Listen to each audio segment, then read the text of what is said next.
I think we're live. Hi there, everybody. Welcome to the stream. This is, as mentioned in the thumbnail, this is pretty much just a preview video stream about the Fan First Monday, not Fan First Friday. They've moved it for some reason, so we'll probably discuss a little bit of why they've done that. I have no idea, but it'd be good to know your thoughts in the chat of why they've done that. Just want to introduce Chris. Obviously, people that have been on these streams before, you'll know Chris, Toys of the Jedi. I like having him on here because I don't have to do all the work myself then. So say hello, Chris. Good evening, everybody. Thank you for joining us. I hope you're all staying safe, doing well, all that stuff. Glad to be here. I think excited for what's coming up on Monday. Obviously, to do a bit of speculating today with Tim. So yeah, good to be here. Yeah, absolutely. So first of all, we'll just talk about the petition and how that's going. So I want to say thank you to everyone, the whole community. It's not me saying thank you. I think it's the whole community saying thank you for everyone rallying round and the great work that everyone's done, because I think we are very close to 8,000. So if we can hit 8,000 by Monday, I think that'll be a good statement to go in on the I'm sure a lot of you guys will be on the chat of that Fan First Friday. Be respectful, please. You know they're only doing their jobs and what have you, but I'm pretty sure that we're going to get some reveals. And I want to say that they specifically called out the vintage collection fans because of the work the community's been doing. We can't say for sure if that is the case. I'd like to think it is, because obviously we all know that we have had a lot of Black Series reveals recently, and the vintage collection seems to have been neglected slightly, I guess, and which is the reason why we're all doing this, basically. So I don't know what are your thoughts on that, Chris? Do you think that they specifically mentioned the vintage collection and for us to get ready because of the noise that we've been making? It wouldn't surprise me at all if that's the case. It was specifically targeted at TVC fans. This latest comment that they put on Facebook and Instagram, wherever they were promoting it. I think they're very aware that there were some rather disgruntled people in the chat the last time they did one. Like you say, some of the fans were less than kind with their comments in there, and for me, that's not the right way to go about it. I appreciate that you're passionate about the vintage collection, and that's great. But show it in the right way if you're going to be commenting like that. But like I said, I feel they did hear there were a lot of people on there saying, "Where's the vintage collection? Show us the vintage collection stuff." What, only one repack figure that's being revealed? It's not really enough. So I think they heard a lot of that in the chat. I think they heard even more of it with this petition, the fact that it's being shared around everywhere. The fact that most of the important fan sites have picked this petition up and been promoting it and actually doing stuff with it. I think all of that speaks quite loudly to the fact that there is a large community of 3.75 inch collectors that want more products. So yeah, I really do think that they are going to give us something within this live stream that's not just, here's more repacks for you guys, because I don't think that really satisfied many people last time. I think they'd get more of a backlash if they did that this time around. So hopefully we will get some new reveals, new figure reveals, rather than just here's another repack or another repaint. Yeah, I mean, for them to address us directly, I mean, they might have done it before. They might have said, get ready Marvel fans or get ready Black Series fans, and it might be just it's the vintage collection's turn, but I do feel that it may have always been on the cards, but I think it may have been brought forward slightly, perhaps something. Maybe they're going to give us a bit more than they possibly would have done. That's what I'm hoping anyway. I'm hoping that obviously we're going to be getting some of the things that we know about, and then also some of the stuff that maybe we don't know about. Hopefully there's going to be some surprises in there. But I do think that because of the noise the community's been made, that I'm not going to say they didn't have a choice, but if they were to do another Fans First Friday, for example, for Star Wars, and it was a load of more Black Series stuff that Yakface has been sort of finding on Walmart's app. They revealed a load of that stuff. Then I just think the I don't want to say backlash, but you know that the noise would go even greater. So I don't want to say they had to do something, but I think they you know, they're satisfying the need that we've created. Yeah, I would go as far as saying backlash. You could already see the backlash in the comments if you're watching the Fan First Friday from the first live stream that they did. You could see the backlash in the comments there, let alone what's come afterwards. And again, just to reiterate, please do it respectfully. At the end of the day, they are humans. Yes, we get that everybody is passionate, and the best way to show that is to show that you are passionate about the 3.75-inch scale.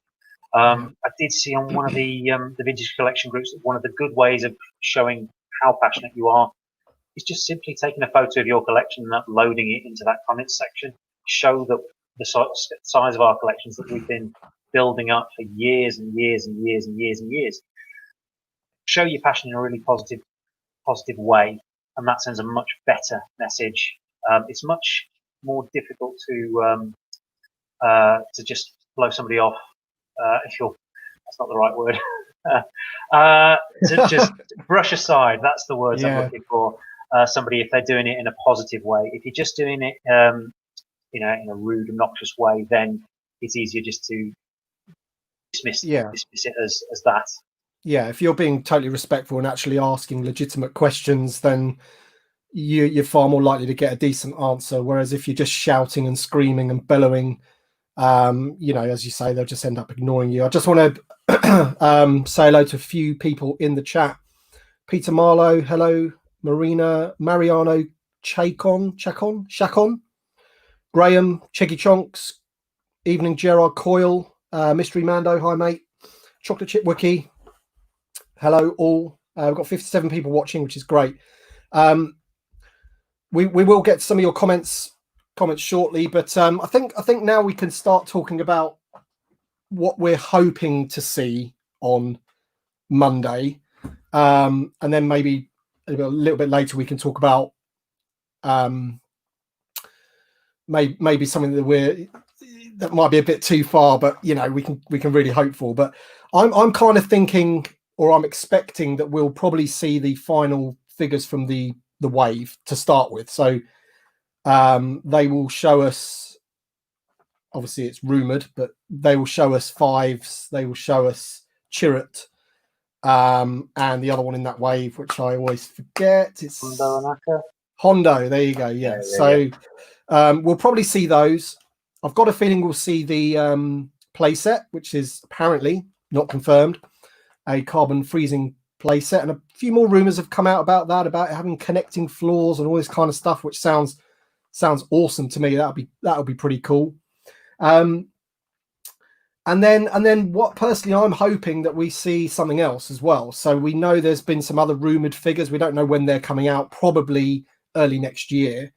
And this is one of my things that I thought about the other day when I was thinking about 2019 versus this year. I don't know if you remember, but they actually, at one of the, I think it was a Comic Con or New York Toy Fair, one of them, they actually showed us like a calendar for the year with all the VC numbers, didn't they? So you could see that, and like they're actually labeled like exclusives. This is spring, summer, autumn, whatever.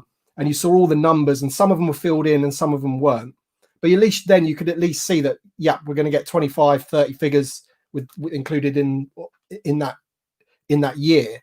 Whereas this year they've kind of just left us to guess what we're getting. We're going by purely by what the stores are putting out as pre-orders, really. And because at the end of the day, they only gave us the Power Droid, didn't they, at New York Toy Fair. And when you went on to pre-order that figure at, say, Entertainment Earth or Dorkside Toys, the other three were blanked out. So you knew it was part of a wave.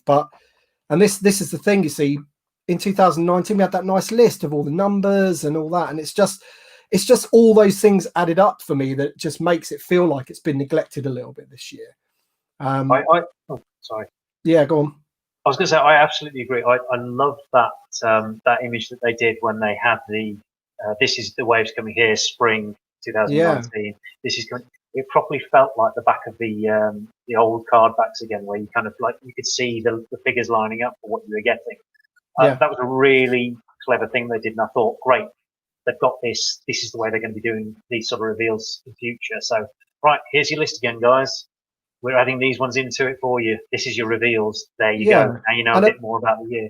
And at that point, you know you're expecting something. You don't know what all of the figures are necessarily, and you know they're going to be revealed at some point. But you know that in every 3-month interval that you're going to be getting something cool. So, it's just a bit of a shame this year, really. But so what are you hoping that they do on Monday? Well, I think my expectations are much like yours. That we'll probably get round out that wave. I think they will probably reveal the carbon freezing chamber playset. Again, much like yourself, I've been hearing you need 2 parts to make a whole one.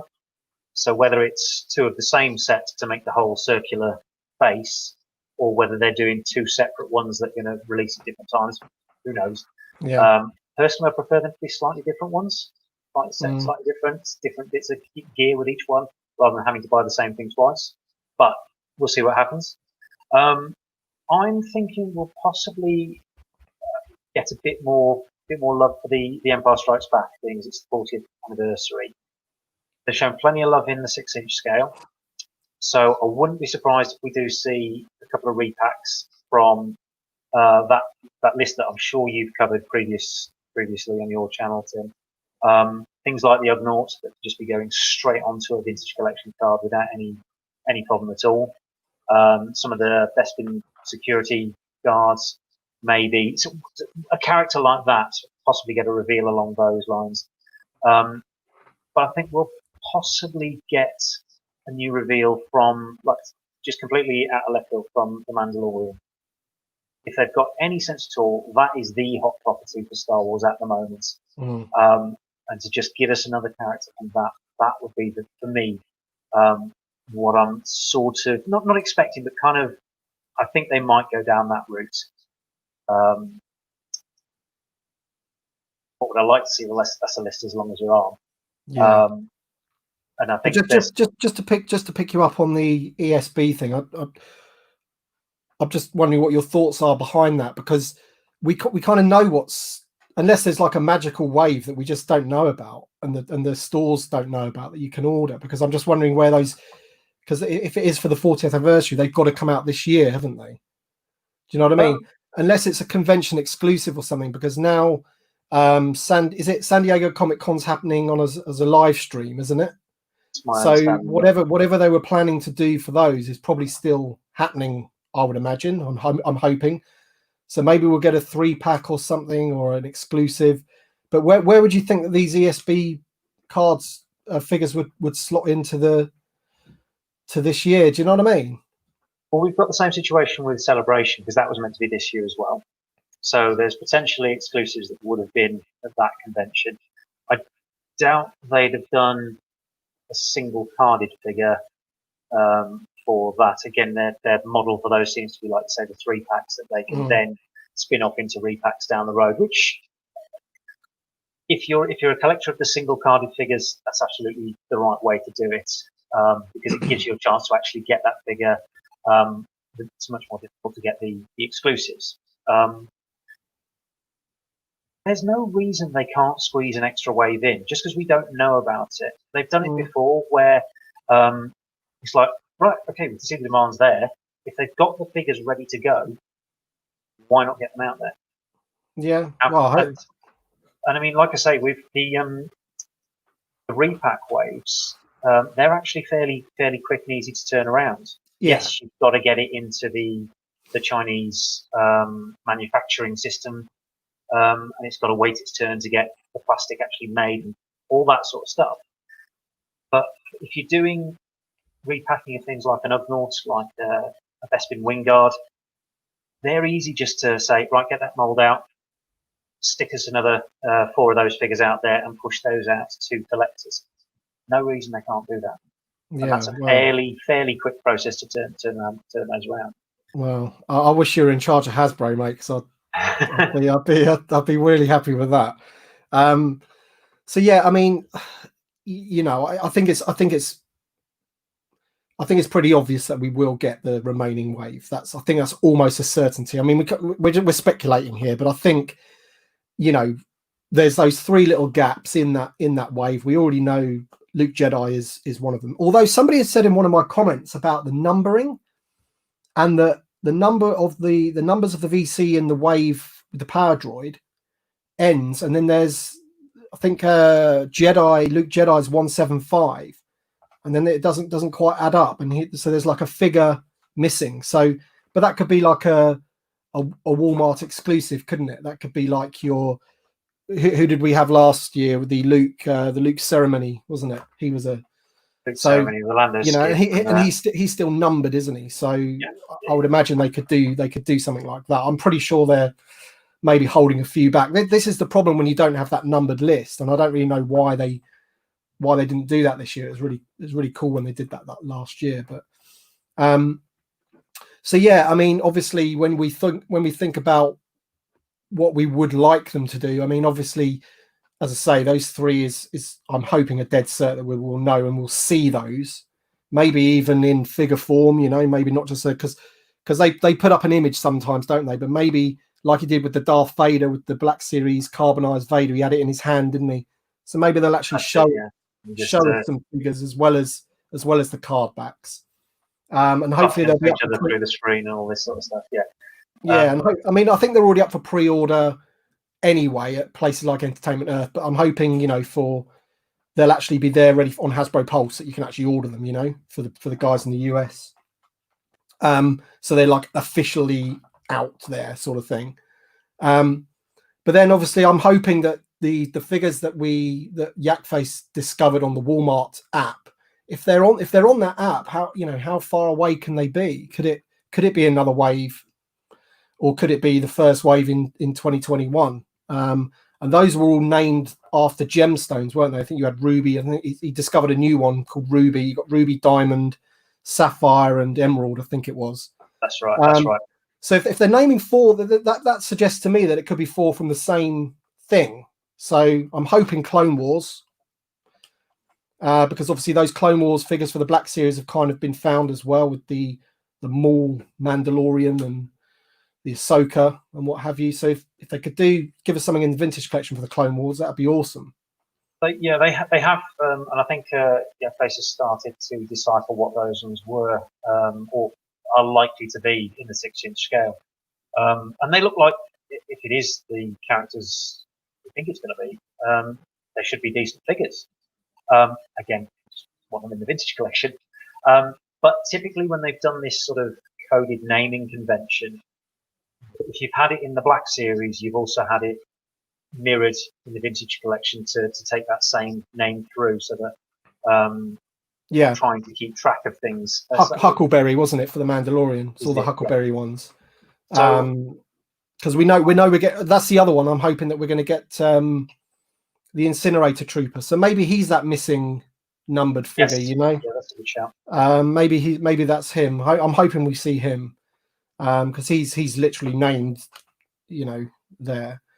But then there's that pack-in one, isn't there? I'm getting mixed up now. So you've got the Incinerator Trooper that's been essentially named on the Walmart placeholder or whatever.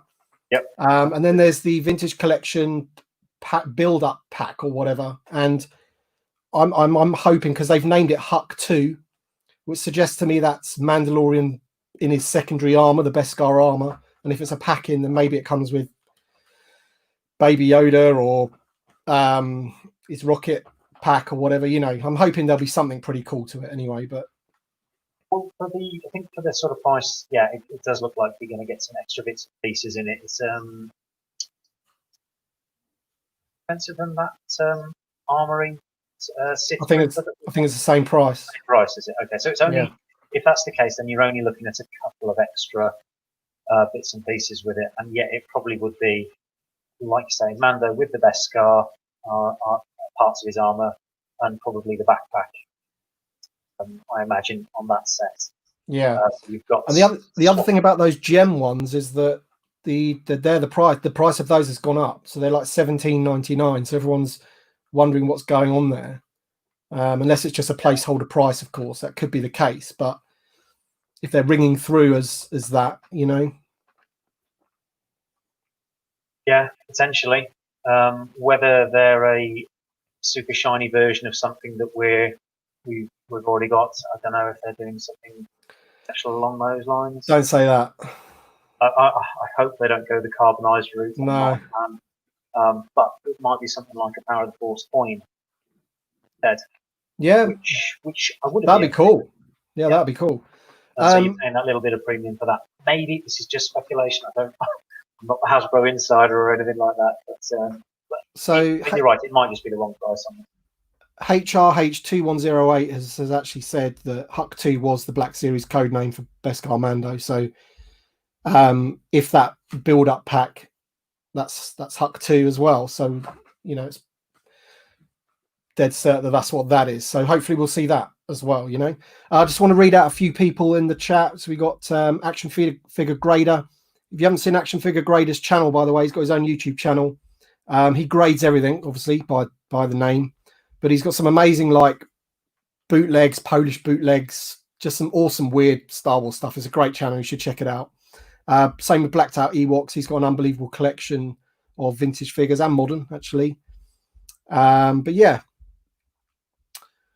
RX Gold. Hi there, mate. Chris Rooks. Bradley Harvey. Thanks for joining the stream. Got 88 people watching. If you are watching, drop a like on the thing. I never say that in the streams. I say it in all of my videos, but I never say it in the stream. But hit the like button. You remember, brother. Absolutely. And if you're not already a subscriber, do subscribe to Bossk Plenty. Yeah, I imagine you are, but make sure you do. There we go. Yeah, it's a good. No, seriously, Action Figure Grader is a good channel. It's a good channel, man. I've asked him to come on the stream. He might come on it. If I'm going to do these weekly, I'm thinking about doing them weekly. Then we might get Action Figure Grader on. John, his name is. So that'll be an interesting chat. All right, so let's see what people are saying in the chat about what they want or what they're thinking. I'm going to have to go back a little bit.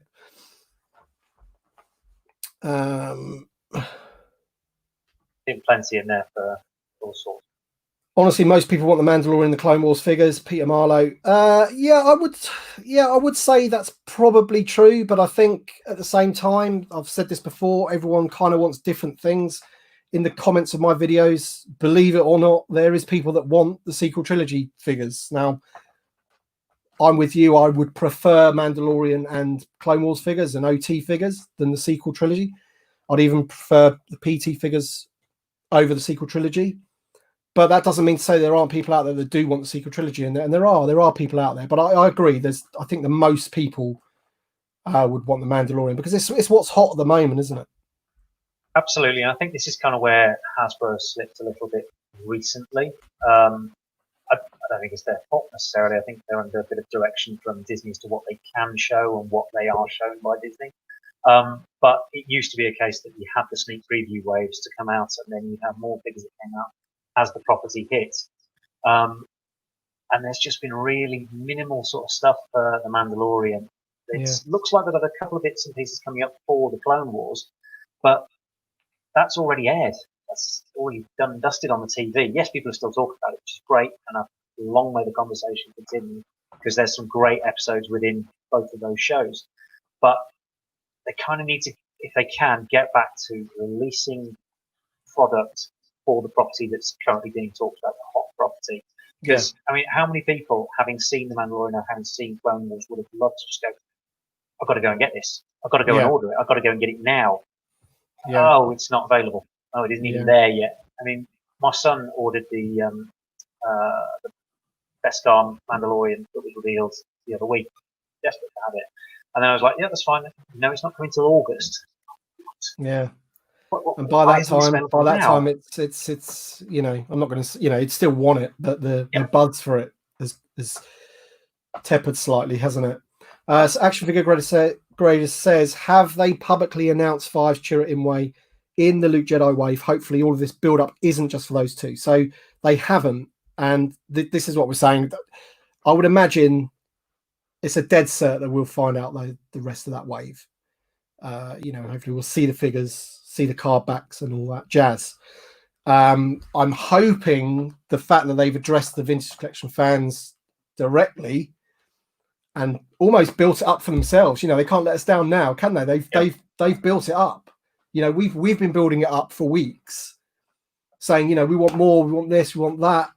Let's make some noise, because all you're doing is giving us Black Series. You know, Black Series in fantastic new boxes is even bigger news than figures in the Vintage Collection. And now they've addressed this specifically. They've said, you know, get ready. So there's the play set. There's those 3 figures in that wave, and then they've got to give us a bit more than that. I'm sure they will. There's got to be two or three more. I'm fingers crossed. I would hope so. And I mean, even if it's just being able to sort of verify what the names are of these sapphire, diamond sort of code names we've got, because we don't know what those are. Those are genuinely new reveals that we'd all be excited to see. Yeah. So I think, yes, we'll probably get some of the stuff that we know about. But I think I really hope they're savvy enough to know that they need to give us a little bit more. Yeah, we don't know about. This is the thing. They're not silly, are they? They know that we know. You know, they know that we know it's Chirrut Imwe and Hondo and what have you. They know we know that. So it'll be a bit of a damp squib if they just go, here's the ones that you already know about. Here's the card backs, and looky, I've got the figure in my hand. Doesn't he look great? You know, it'll still be, oh yeah, good, great. But we've known about them for months. You know, so they've got to say, yep. So here's the stuff that you know about. We know you know about it. It's coming, and you can now see it for the first time in the flesh. Here it is. But then they, as you say, but we're also going to be giving you this, and here's just the glam shots of it, rather than having it in hand. You know, so then they can give us like a two-way thing. Oh, heck, if they really want to be really brave with it, here is the prototype. This one hasn't even gone to the production factories yet. We shouldn't be showing you this. That sort of thing should be out there. If they were doing that, that would really be something special. But I think they've got enough there that they can show us something new that we don't know about, and really make a big thing of it, because they've got to be aware of what some of the sites are able to do, the investigative work. And this is nothing new to them. I appreciate it's a lot more difficult with all the technology that we've got access to find these things out. But leaks have always happened, and they've always still been able to surprise us with some good things in the past. I mean, granted, I'm going a little way back, but those were the bits that you come out of it and go, wow, I had no idea that was coming. Can't wait for that to be available. That's what we want. That's what we're looking for. Yeah. And I'm you know, we might come away on Monday being a bit let down, and I'm putting it out there. I don't think we will. I've just got a feeling that this has been building up a little bit, and the noise that the community's been making, you know, it hasn't forced them into a corner, but it's put them in a position where they've got to do something to sort of, even just to shut us up, you know, just like here it is. We are doing this, you know, just because there hasn't been much this year already. This is here. You just haven't heard about it. That'd be absolutely awesome. But you know, I'm not expecting, you know, them to reveal 20 figures or anything stupid like that. But well, no, I mean, they've said plenty of times before that it takes 18 months to get a figure from design to being on the toy shelf. So, like you say, I'm not expecting them to go, look, you got us, guys. We have this whole stack under here that we've just been hiding from you. We've churned these out super fast just to make you guys happy. We're not expecting that. I don't think that's reasonable to expect. But they could share with us things that are further down their production timeline that maybe they wouldn't have shared until a couple of months from now, that would no doubt have already been discovered by various sites and leaked that way anyway. So why not get ahead of the curve and say, yeah, they're coming. These are coming, and hopefully they'll have taken on board look, we want more of this stuff, and actually gone, right, okay, let's actually get the designers designing more new figures so that they are ready further down. Let's ramp up production. If the demand's there, great. Give it to them. Yeah, absolutely. Mariano Chacon, let me know in the comments if I'm murdering your name. What I would like to see in the vintage collection, more from the sequel trilogy. There you go. So there is people out there that want it. I'm not going to say you were a minority, because I think there is still a lot of people that do want it. I mean, a lot of people feel that for some reason those films were a massive flop, but they've made billions of pounds, so they couldn't have been that much of a flop. I mean, obviously I know some of the hardcore fans are not too keen on them perhaps, but I'll still take the figures from it. Clone Wars Season 7, Rebels crew, and more from The Mandalorian. Yeah, I'd like them to give us some Rebels, actually. That's one card back we haven't got. And obviously they're redoing the whole Black Series of the new face deco. So if they gave us a Zeb or something, that'd be pretty cool. Or a 3-pack maybe or something. I don't know. It's an odd one. I enjoy Rebels. I think Hera's probably actually one of my favourite characters in the entire saga, Star Wars saga. It's a great character. I don't know. Saying that, I've got the Black Series figure of Hera, which is a cracking figure. Yeah, stick her in vintage collection, absolutely. Yeah, go on, and the rest of them. So yeah, it's a good shout. It's definitely a good shout. Checky Chonk says, this will never happen, but I would love it if the gem figures were Separatist Council members with a piece of the control table. We've been robbed of episode 3 Newt Gunray and Rune Harko for too long. We've had that Separatist table. I know it's in 5POA or whatever. We had the little red table, didn't we? Yeah, it was a while ago. I think, was that a 2-part one that you stuck together? I'm not sure. I can't remember. I remember seeing it. I think it was a decent one, because you actually have the pieces on top, so that it was a bit more 3D, if I'm remembering it correctly. As for putting them in the vintage collection, I think you're probably going to need an anniversary and a big push for those sort of characters to really make it into the line again. Yeah. Austin Perez says Clone Commanders using the super articulated clone trooper body. Seriously, swivel hips are so outdated. Yeah, so I think swivel hips work with some figures. Like, for example, Bespin Luke. He does look like he's got a bit of a nappy on, doesn't he, with his ball jointed hips. But with other figures like clones and stuff like that, you need and stormtroopers and whatever, you need super articulation the whole way through.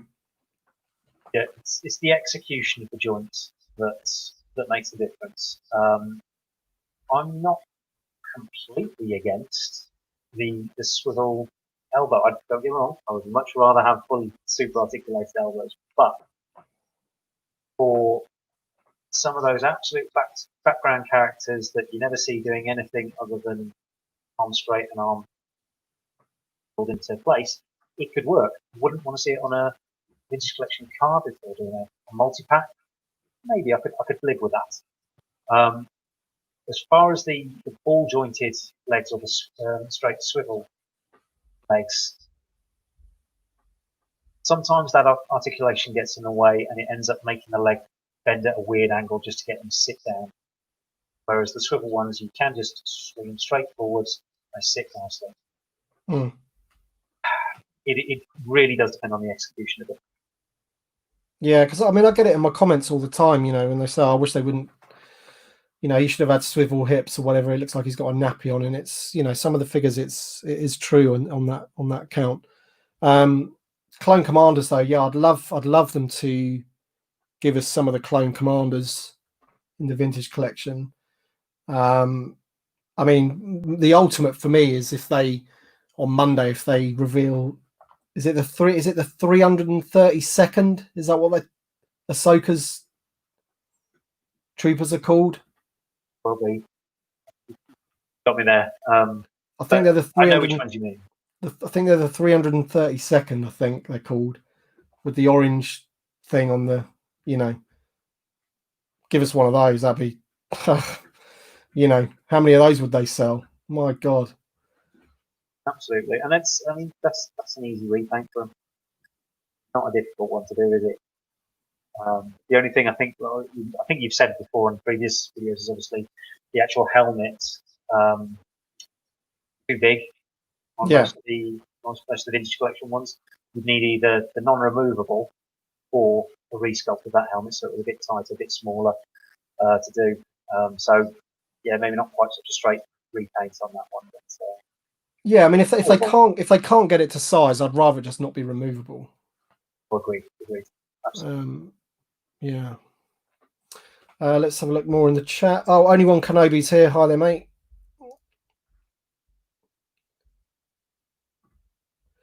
James Andrew, agree. We need the Rebels realistic. Yeah, I want them to be realistic. I like the way they did that with the Clone Wars figures. And the new Black Series ones, they're painted up, so they look a bit more realistic, aren't they? They are. I still think the Ezra figure looks weird. Yeah. I don't think they've captured him perfectly. Like I said, Hera figure, fantastic. They should have done Ezra with the short hair.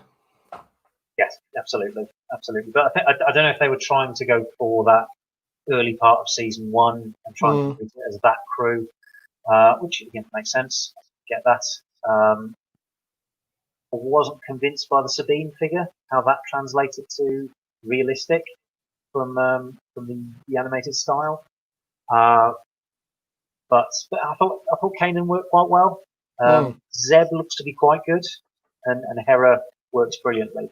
And Chopper, obviously, that's an easy one. But yeah, I think they've worked really well in BBC. But like I said, I'd go for the season 3. I think it is Ezra, where he's got the buzz cut. Yeah.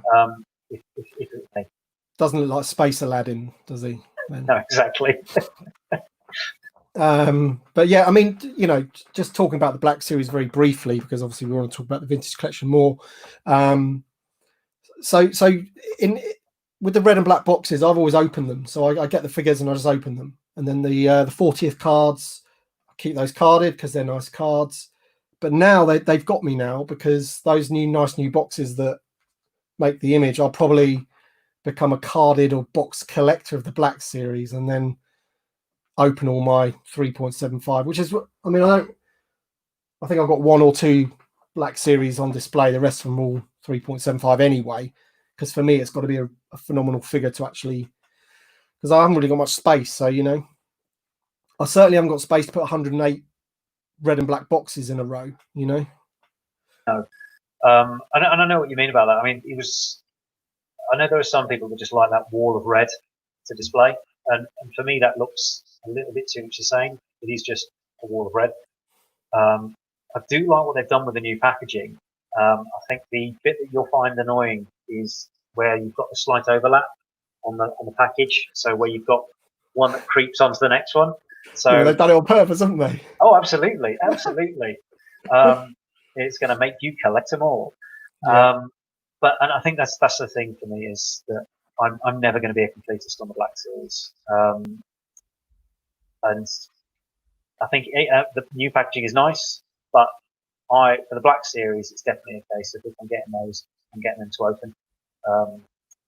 And because they do pose very nicely, they photograph very nicely. As we said before, the whole back TVC movement is not a bash on the Black Series. No.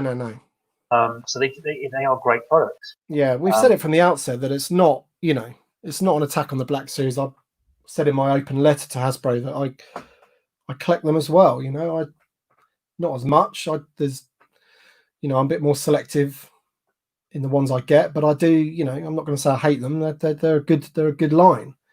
But the vintage collection for me is the bread and butter. It's what or they mimic what I bought as a kid. So I'm just naturally going to be swayed towards them anyway. But the whole thing that we're doing is not an attack on the Black Series. It's about, I'm not even going to say parity. I don't even want parity, because I don't expect them to give us as many as the Black Series, because I kind of accept where their business model is. I completely understand what's going on. But as we said before, 12 figures or whatever it is this year is just not enough. So yeah. So anyone that's in the chat that hasn't been aware of what we've been doing with the whole petition. I'm sure you're all aware anyway, but that's the crux of it, really. We're not bashing the Black Series. There's loads of you in the chat that like the Black Series, and I like the Black Series. It's just we're just trying to get more for the vintage collection as well.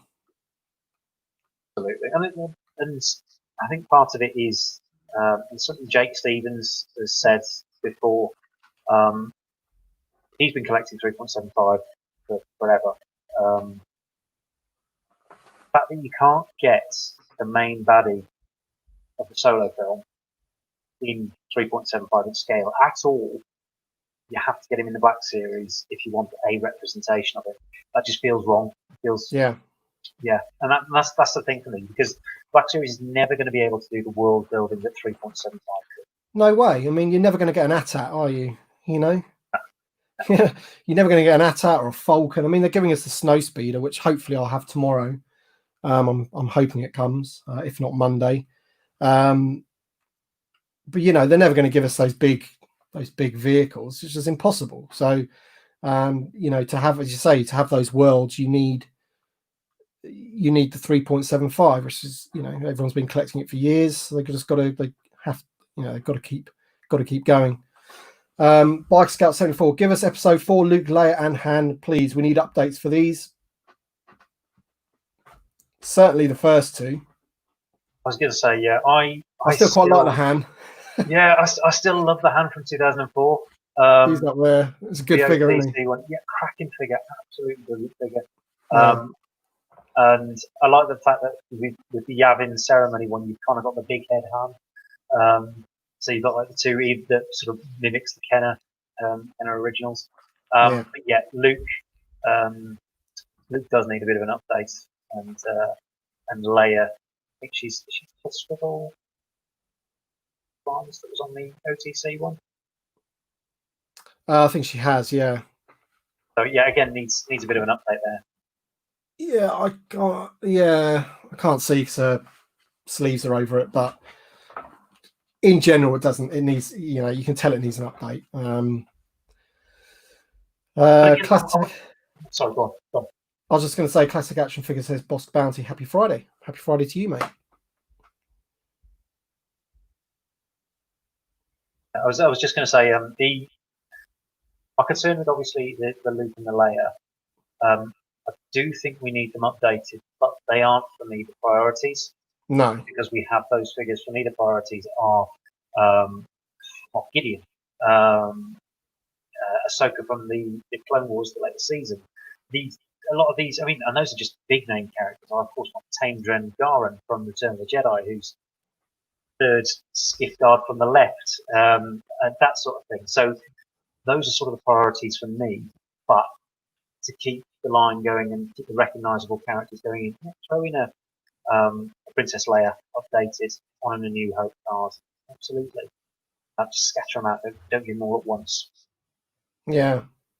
Because Cara Dune's a completely new figure, isn't it? And obviously the Mandalorian, I haven't looked at it ultra close, but I would imagine it might be an all new figure, but they might have nicked some of his armor from or his body parts from a Fett figure, or maybe, I don't know, maybe it's completely new, I don't know. But Cara Dune's a completely new figure. So when they're saying to themselves, right, let's do a Mandalorian wave, where, you know, as you say, where's the baddie? You know, you got maybe they thought the Remnant Stormtroopers enough as the baddie because it's an easy one to them because they can just repaint the Rogue One Stormtrooper. But you need the baddie. You know, you need Moff Gideon.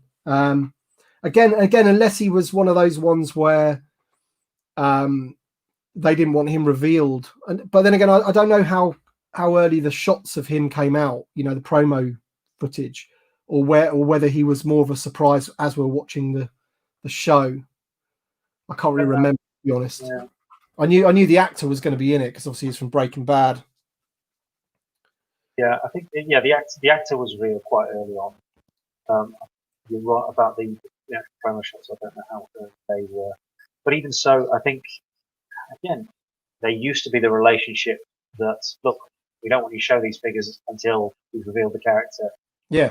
So keep them under wraps. They used to be that relationship. I would hope it's still there. Yeah.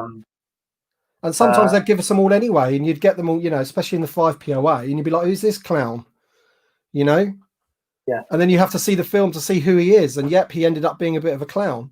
Or he ended up being a really cool character, either way, you know. But that's the way, sometimes the way it was, you know. You'd go in and there'd be some, I mean, Zuvio's a good example, isn't it? Yeah, and I suppose maybe that's a fair point, actually. Maybe it was a case of actually Hasbro getting their hand burnt by Zuvio, which I know some people are big fans of Zuvio, but he is a character that's you have to freeze frame it to see him, and he rotted on toy shelves as a result of that. Which is a shame, because the actual design isn't a bad design, but because he was due to be a much bigger part, and then when he actually comes to it, and push comes to shove, he's not there. But I would argue that Moff Gideon is a big enough part that he wasn't going to get cut out, though. Yeah. Hi there, Rob. Entertainment of Star Wars. How are you, mate? So just as a little poll in the chat. So who actually? So these figures, the gem figures that have been rumored, that are a slightly higher price point. Who in the chat actually thinks that they've gone the carbonized route? And also, who thinks it's a good thing? I personally don't think it's a good thing, but who in the chat actually thinks that that's what they're doing? Because it could be the case that they just thought, wow, look how successful they were in the Black series. You know, let's just do it in the vintage collection. They'll lap it up. But I think it's just a completely different thing, isn't it? Because the vintage collection is about retro. I hate the word retro. I hate it when other people use the word. It's not retro to me. You know, it's still in my mind when I was back there. You know, it's not a retro thing for me. But you know what I mean? It's that aesthetic from back in the day. You don't need it glittery with a glittery figure in there. If they're going to do anything, if they're ever going to do anything like that, again, they should do foil cards and stuff like that. That sort of stuff's cool. If they want to do variants and what have you. I think part of the thing was that they did, yeah, if you're going to go the variant route, then yeah, the foil cards or the, like we mentioned earlier, the little Power of the Force coin on the cards. Those are your variants to go for. Because they tried the all one color figures with the 40th anniversary Star Wars figures, didn't they? Like the 2 packs, and they were just the 5 POA figures, just purely gold. Oh yeah, on the black card back. Yeah, but the card backs were great. If you ever saw the back of the cards, they were like sort of like a rainbowy sheen to them that when you hit the light, they're really nice, and they had like a scene from the film and what have you. They were. My kid got them all when we were in Florida. Obviously, just ripped them open, but yeah. This is, I think a lot of it is that they've seen the Funko model of just repaint the same mold, a bunch of different colours, and let it go and let it sell that way. And to be fair to Funko, that works brilliantly. But for me, it's not for me. I like the realistic effects, paint effects. Yeah, Rob. Yeah, I think this is the 3rd time I've done a stream with my boat race. So there you go. There it is. Tried the Bossk bounce, the actual Bossk cutout mask for a little while. Couldn't hear him properly, so time for the full reveal. I want one of those latex masks, though. I do. It's got to be a really good one, though. You know. You do mean of Bossk, yeah? Hey. You mean of Bossk, yeah? Yeah. Well, not just my face. That'd be weird. Yeah. I have no love for the carbonized figures at all. If they're doing carbonized, I will not buy them. Not a fan at all. How about our Uncle Owen and Aunt Bereu? Yep, absolutely. No to carbonized. Hope not. Leave that for the Black series. Yep. Josh B thinks it's a price placeholder. But then, as Rick says, it could be, you know, that's the scary thing. It could be a money grab. I really do hope not. Harry, really hope it's not carbonized. I think he later says that it's different collectors, and he's right. They are. It's different here. Different collectors, not a good idea. It's true. It's a different world. Hasbro, if you're taking anything away from this, we don't want the carbonised in the vintage collection. Thank you very much. Black Series collectors are more than welcome to it.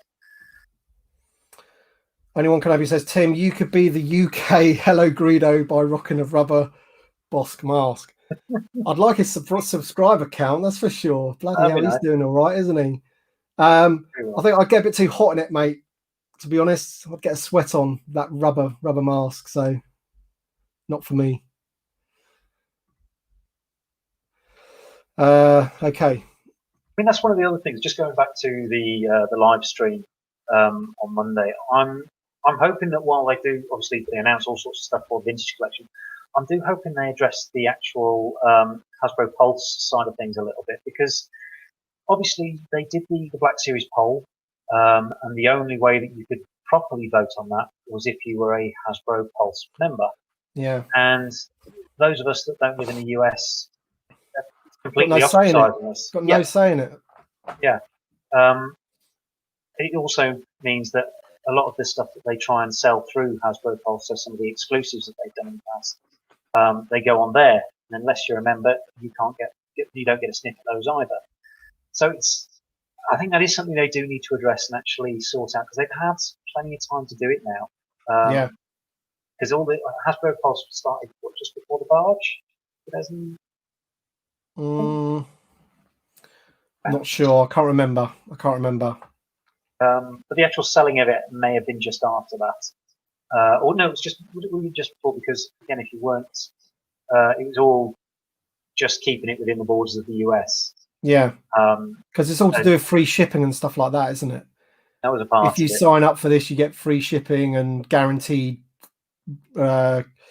exclusives and all that kind of, something like that. You know, you pay. I think there might be even 2 tiers of subscription. Someone in the chat will have to back me up on that. But that's what it is, isn't it? It's like it's almost like a club. Yeah, I think we did get free shipping initially. I don't know if that continued beyond their initial sort of promotional periods on that. And again, I'm not a member. I don't know. But I think I still don't see that there would be a problem with doing a tiered sort of thing. So yes, you've got the US collectors that can sign up and what have you, and then yes, if you're the rest of the world, you will pay the extra shipping side of things on it. But you're in the club. You have a voice. You can order product direct from them. Seems to me that that's a bit of an odd one when most other companies in the world can ship product worldwide. Yeah, it's a bit of a funny one. We've got Hasbro UK now, haven't we? Which all the online in-demand toys and what have you, order their stuff through them, where they used to get a lot of imports, and apparently it's supposed to make it easier for them. And I think initially there was a few teething problems and what have you, but I think it might have, sorted out. And I think they universally accept that it's a bit easier for them now, maybe, and a bit more straightforward, I think. Absolutely. And if that's the case, then why not do the Hasbro Pulse side of things through Hasbro UK or Hasbro Spain or wherever it's based, whatever the different outlets are for getting that through. They're a big enough company that they I feel they should be able to do that. So hopefully that's something we get a bit of information on Monday. Yes. Well, yeah. I don't think we will, but I can dream. I think it's I just think it's one of those things, isn't it?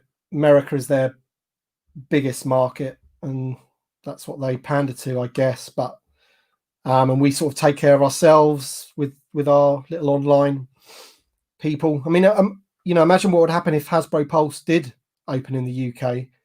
What that would do to your in-demand toys of this world and what have you. There's 2 sides to every coin, isn't there? Potentially, but you got to think Dorkside Toys over in America still operate. Yeah, it's true. They do. And I know they're one of the big ones. Obviously, Big Bad Toy Store, Entertained Earth. I'm not being sponsored by any of these people, but if you want to, you know where I am. But obviously, they still continue to operate and sell products. So it shouldn't necessarily be impossible for it to work over there. there's a subscription fee for Hasbro Pulse, and they go with a random site to sell exclusives like the Cobra Commander. So, like if it's like an Entertainment Earth exclusive or whatever. Yeah. I mean, I know they've spoken past to some of their exclusives. They need to go through certain partners to make that happen. They can't sell everything themselves, and that might speak to why the Cobra Commander is being sold exclusively elsewhere. So yeah, but yeah, like I said, subscription fees. Imperial Communique, hello Anthony, how are you, my friend? Thanks for joining the stream. Great YouTube channel as well. If anyone wants to hit that subscribe button for Anthony, he does some pretty good stop motion stuff with figures and that, so he's worth following as well. Do you think the new movies are to blame for the poor sales of the figures? I'm gonna go with a yes.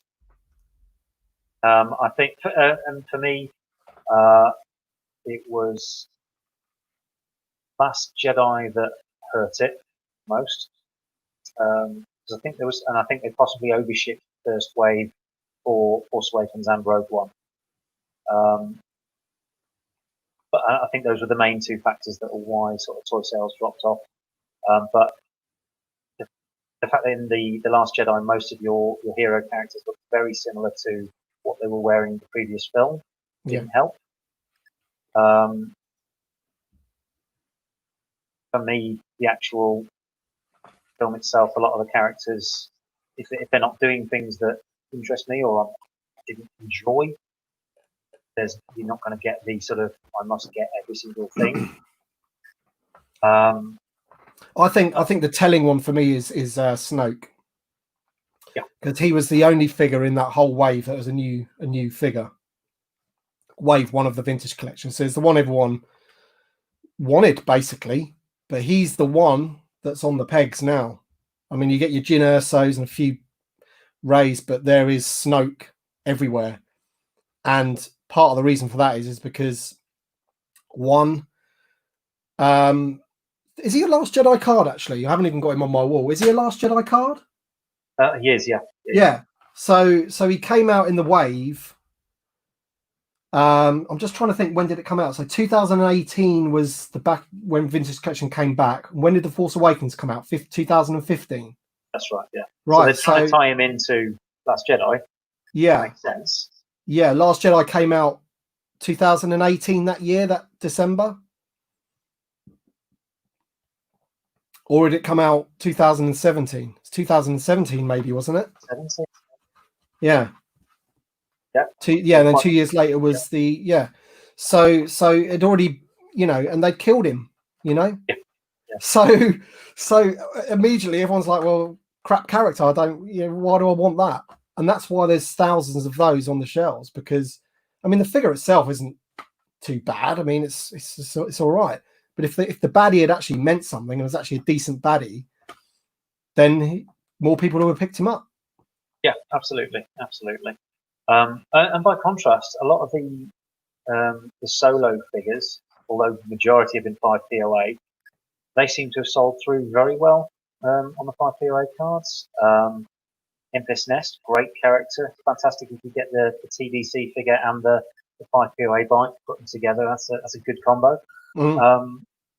And I know Solo wasn't liked by everybody, didn't do well at the box office, but actually I enjoyed the film, so I enjoyed the characters and the figures from the film. So I do think that the performance of the film, or certainly the enjoyment of the film, has a great deal to do with how well the toy sales do perform. And just touching on something from Nick from Only One Kenobi, he said, I think the Force Awakens figures did very well, and I think they did well. But I still think they just oversold the initial wave. It was you had a lot of it there. Obviously, it sold out on Force Friday, prompting more demand. It was great. Yeah. But then there was still more and more of the same thing, which is why we ended up with loads of Zuvio everywhere. Yeah, everyone went mental for it initially, but they just restocked it, didn't they? And you've just got the classic, Zuvio's the classic one. There's a few other weird. I think that blue droid. He's quite common. There's just a few in there, isn't there, that just the classic peg warmers. But in terms of the vintage collection, the most of Wave 1 was Force Awakens, wasn't it? Yep. And they probably sold quite well, but there was too many produced, and as we've said before, they were still on. You still had the Black Series on the pegs with the same characters sitting next to them, like heavily discounted. So it's a bit of a weird one for that wave, and that's definitely. If you look at the Entertainer now in the UK, it's getting the Wave 2 and 3, isn't it, of the vintage collection? Now that stock must have come from somewhere, and it's come from places that didn't end up putting it in their shops because they still got Wave 1s on the peg. So somewhere like Smith's, they never got those waves. They never got them. Smith's stopped selling. For anyone in the chat that's from the US, Smith's is like a bit like Toys R Us. We used to have Toys R Us as well, but it's gone. And Smith's is kind of like the biggest chain of toy stores that we have in the UK. And they stocked the Force Awakens figures and they stocked the Rogue One figures. And I think they did stock the Last Jedi 5POA line. But I don't remember seeing any of the Solo figures in there. Correct me if I'm wrong. And we definitely didn't see any waves after the first wave of the vintage collection. They were done with it. And same with, there's another little chain called Toy Barnhouse, which is same company as Toy Master. Yeah, that's right, Toy Master stickers. My local one of there never had anything past, because I remember picking up the Rebel Hoth Trooper, thinking, wow, you've got these in the shop. This is amazing. But they only had like one case, and I had those. But they never got the next ones and the next ones and the next ones. So now the Entertainer's got, range troopers for 10 a penny, because you're going to any Entertainer now and there's just thousands of range troopers. You have, but they seem because to be where's that stock come from? Do you know what I mean? Yeah, I mean, it is all the overstock that the other stores didn't order because they were still sat on Wave 1 or tons of Last Jedi, or still sat on Rogue One and Force Awakens product that they were ordered, or that had been overshipped. I'm again not 100% familiar with how the system works. I think it's a case that Hasbro persuades you have your deal about the discussion about, well, how much do you want to order? I want to order X amount. Well, we want you to order more than that, and so on and so forth to get to a happy place. Because they were still sat on all of that, they didn't. But they said they kind of go, well, no, I don't want any more of this. It's not selling. But with that being the case, you're not getting to the really good vintage collection figures, which a lot of the stores in America are seeing as well. They're not ordering the replacement waves because the first one still sat there. That's where a lot of the problem is. Again, which is why it was not really a great lineup for that very first wave of the vintage collection. A bunch of repacks, one brand new sculpted figure, and that was the one, like to say, that snuffed it in The Last Jedi. Yeah. So, and as we say, the US are seeing Wave 1 on the pegs still as well. I remember being over there in Christmas time, seeing Wave 1 on the pegs. It's a depressing sight. But that's what's happened, isn't it? That's ultimately why we're in the position we're in now, having to sort of almost beg for more, because they believe that the market's not there for it. But it's kind of, there's a whole basket of reasons all put together that have culminated in what's happened, I think. And as Entertainment and Star Wars said, part of it is, or he asked the question at least, are the films to blame a little bit? And they are definitely. Yeah, definitely. I mean, you look at The Mandalorian, everyone would agree in the chat that it's great. It's been a massive success. And you can't get a Mandalorian, the hero figure, for love nor money. They're completely sold out in every store or online store in the UK. They haven't even hit some Walmarts or Targets or whatever in the US. They've hit some. Everyone bought them up. scalped them on eBay. You know, I mean, the thing is, the old way of doing things, you would have seen the Mandalorian get slotted into another wave assortment later on in the year. Maybe that would still come around, but I think that was when we had slightly bigger cases. You had like 12 figures to a case, and they'd slot in. Right, well, we know there's demand for this figure, slot it back in. The Gamorrean Guard saw a couple of releases in the original run of the vintage collection like that. Same with the Rebel Fleet Trooper, was slotted in as it went along. And choosing the right figures for that, great way to make sure that the actual market demand for those figures is met. I don't know if they're going to go back to that route, because you're absolutely right, he's a character that is only going to get more popular the more episodes more seasons of The Mandalorian they do. Yeah. More people will subscribe to Disney Plus and discover The Mandalorian, and yeah, I do want that. It's brought in people that aren't Star Wars fans. Like my missus, she's, you know, Star Wars is like whatever to her, but she loves The Mandalorian because she watches it with me and the kids. She thinks it's great because she's used to like binge watching other shows on Netflix and stuff. So that sort of format suits her, you know. Yeah. But it's still a cool looking show, isn't it? With a decent looking hero and what have you, and it's a bit dark and whatever, you know, which is what's, you know, Baby Yoda. Yeah, of course. Yeah, I mean that's gonna. Yeah. She does mention that a little bit as well. Yeah. Russell Hammond says losing Toys R Us didn't help sales either. It's 100%. I mean, you're taking away one of the biggest retailers out there. That's, you know, I don't know what sort of percentage of orders from Hasbro that would have been in terms of Star Wars toys, but it would have been a pretty big number, I would imagine, that they'd lost. Absolutely huge.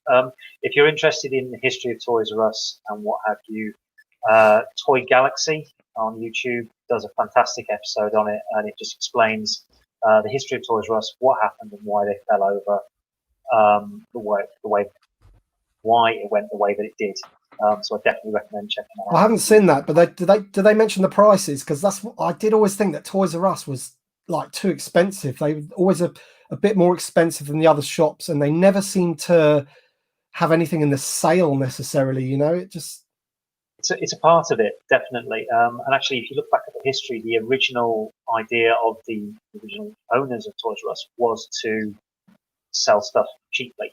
So it was buy big, sell cheap. And that was the idea behind it, so that you went to Toys R Us to get the bargains, to get a deal. And that's why they became so big in the first instance.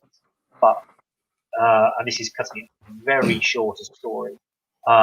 It changed hands a few times, and greed and people wanted to make more money. It led to the way it was, and they ended up with leveraged buyouts. So it forced it to buy itself, and then saddled all that debt onto the company, which is why it went under inevitably at the end. But yeah, do check it out. I'm not doing the story justice at all with that. Dan Larson did a much better job than I have done there. So yeah, head over and check that out. He's got a decent channel, hasn't he? It's got to be said. Not everyone's cup of tea, but I do like it. I like it. Entertainment Star Wars, thanks for the super chat, mate. Just some support for you, a great guy on channel. Thanks, mate. I do appreciate that. I do watch your videos as well. Always have. So I show that support back, my friend.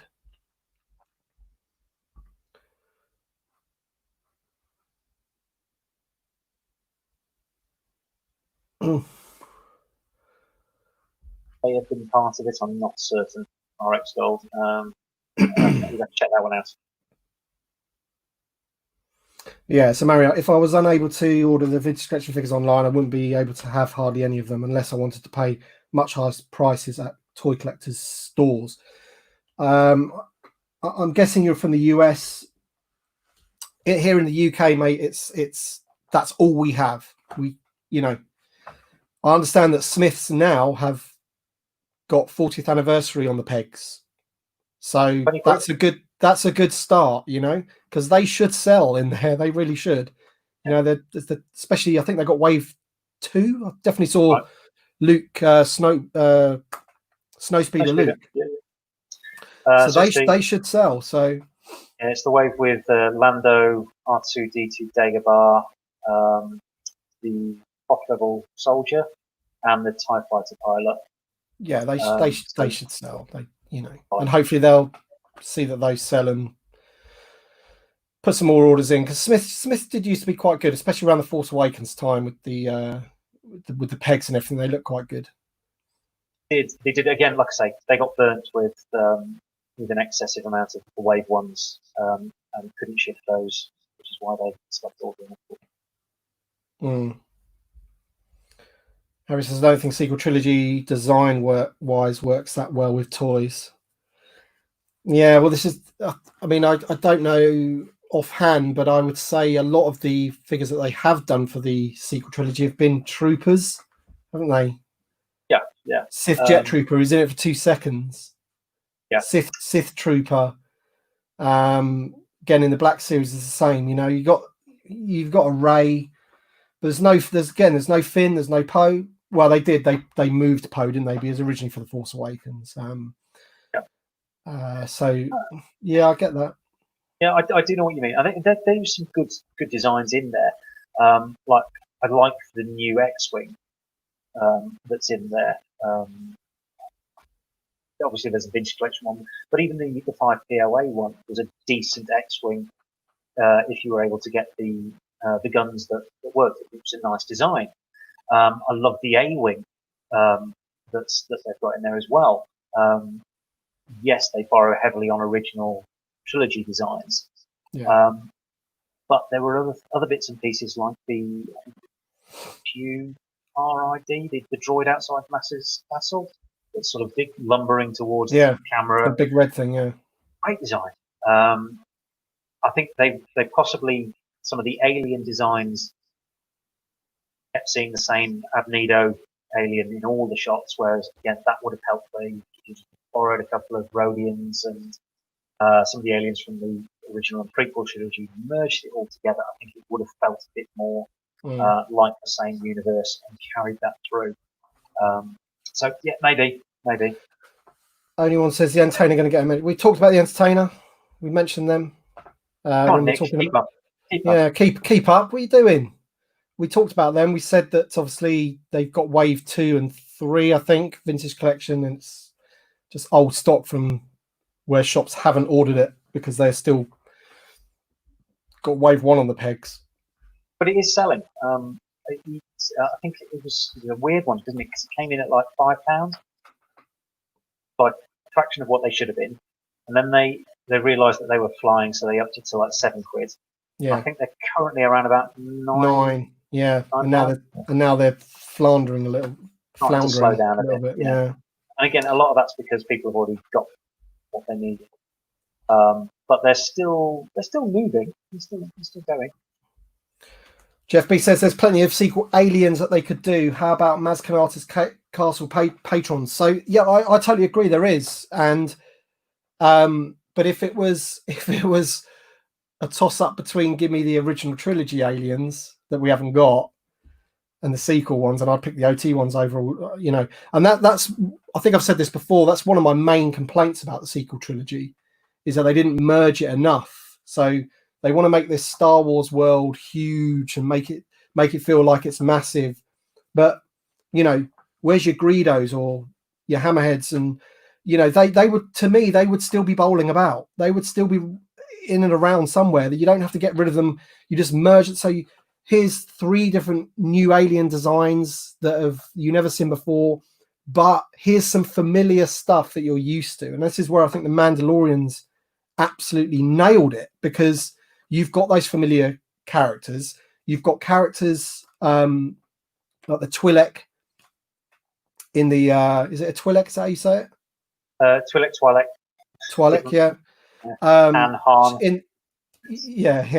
In the Jailbreak episode, there's 2 of them, you know. And before that, she was a dancer in Return of the Jedi, you know, and obviously you've got her in Rebels and all. So it's all that familiarity that they've done. But I just thought Force Awakens, there's nobody, there's no aliens apart from Nim Num, and they made Nim Num's head about this big. Yeah, that weirded me out. Not quite right about that. It did look. It looked like that. Do you remember that Frank thing that used to? Oh yes. It looked like that. Man. He used to interview people. Frank with the big eyes. It looked like that. Paper mache head. Yeah. US followers. Paper mache head that was about this big. Quite big eyes on him. And he was sort of a comedy sketch sort of guy. Very weird. But yes, you're absolutely right. It just looked like that. That feel about it. Yeah, they didn't pull across enough aliens for that. But again, it was the same sort of thing. They did the Husk Thug for Maz's Castle. The what? Sorry. Husk Thug. One of the Husk triplets, I think it was. Which is sort of like a werewolf-looking character in the 5POA line.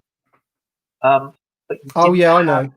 You didn't have many other characters from the Maz's Cantina or Maz's Castle, sorry. Yeah. So you can't do much of a diorama with that. Whereas with the original Kenner line, you had Snaggletooth, Walrus Man, Greedo, on the back. Oh no, hang on. Who's the other one I'm missing? Hammerhead. There you go. In those original 21 figures. Snaggletooth. So you've already got people that can fill up your cantina. You've got a scene. You've got that world to play with.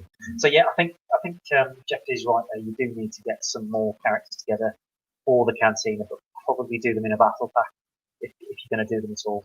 Yeah, I'm just, I think if I was Hasbro and I was in their boardroom, I would be asking the question, who actually cares about those anymore, or at the moment? It might be one of those things that they have to just forget about it for a while, and we'll revisit it in a few years, A bit like how everyone's loving Jar Jar these days, People are actually screaming for a 6-inch Jar Jar figure, That would never have happened 10 years ago.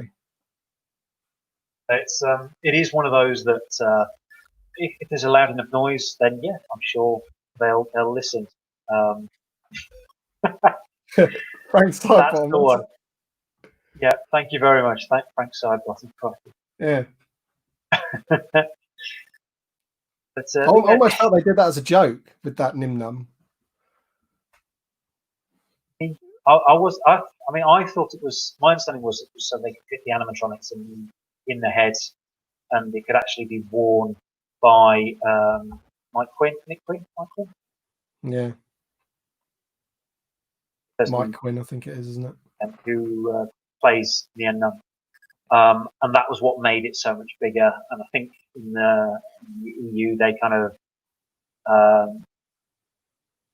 explained it away by, well, you know how your ears always keep on growing no matter how old you get? Well, for his species, his entire head just continues to grow.